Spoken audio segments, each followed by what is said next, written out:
বলো। আন্টি কি বাজার করেছেন? এই তো বাবা দেখো কত সবজি এনেছি।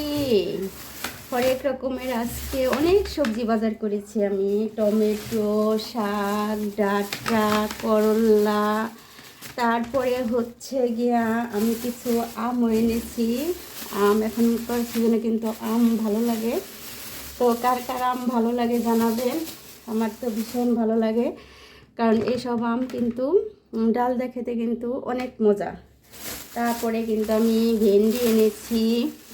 এই ভেন্ডি কিন্তু অনেক ক্যালসিয়াম, এই ভেন্ডিতে বেশি বেশি ভেন্ডি খাবেন, অনেক ক্যালসিয়াম কিন্তু। তারপরে আমি এনেছি, দেখো বাবা কি এনেছি, এটা কি বেগুন। এই বেগুনের ভর্তা আমার ভীষণ পছন্দ, আমি ভর্তাটা বেশি পছন্দ করি, কারণ আমি ভর্তাই বেশি খাই বেগুনের। তারপরে হচ্ছে গিয়া একটা এনেছি লাউ, কচি লাউটা। এই লাউটা দিয়ে আমি মাছ হোক, কারণ এই লাউ দিয়ে আমার বড় ছেলে ইলিশ মাছ পছন্দ করে। সে ইলিশ মাছ ছাড়া কিন্তু লাউ খেতে চায় না। সে ভাবে ইলিশ মাছ মানে লাউ, লাউ মানে ইলিশ মাছ। কার কার বাবুর এরকমভাবে একটু জানাবেন। তারপরে এই তো এখানে আমি দেখেন নতুন মূলা শাক, এই মূলা শাকটা আমি রান্না করব, সেটা আপনাদের মাঝে শেয়ার করব। আর অনেক সুন্দর ডাঁটা, অনেক নরম, এই ডাঁটাগুলো কিন্তু ভীষণ নরম। আবার এই ডাঁটার শাকও কিন্তু অনেক ভালো। দেখেন এই শাকটা দিয়ে কিন্তু আপনারা ভর্তাও করে খেতে পারবেন, এবং দেখা যাচ্ছে যদি ভর্তা না করেন শাক রান্না করেও খেতে পারবেন। মাছের চুপড়া থাকে না, ইলিশ মাছের চুপড়া দিয়ে কিন্তু এই শাকটা ভীষণ মজা লাগে। তো কার কেমন লাগে জানি না, তো আমার অনেক ভালো লাগে। তো এগুলো আমি আজকে রান্না করব। আর হচ্ছে সাথে মাছ থাকবে, এই আম, টমেটোর সিজন এখনও ভালোই আছে। তারপর আমি 30 টাকা কেজি টমেটো এনেছি, আলহামদুলিল্লাহ অনেক ভালো।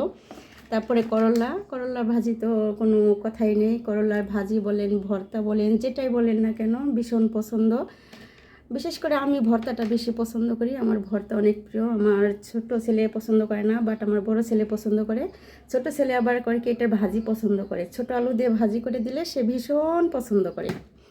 আর এই তো হচ্ছে ভেন্ডি, ভেন্ডি কিন্তু ক্যালসিয়ামে ভরপুর। বেশি বেশি ভেন্ডি খাওয়ার চেষ্টা করবেন, কারণ ভেন্ডিতে প্রচুর পরিমাণ ক্যালসিয়াম থাকে। তো এই ভেন্ডিটা ভাজি অথবা তরকারির ভিতরে দিয়ে খেতে কিন্তু ভীষণ মজা। আর টমেটোর কথা কি বলবো, টমেটোর চাটনি করব, টমেটো তো টমেটোই। তারপরে হচ্ছে গিয়ে আম, এই মজার মজার আম দিয়ে কিন্তু আমি অনেক কিছু বানানো যায়, তবে আমি বানাবো, চেষ্টা করব একটু।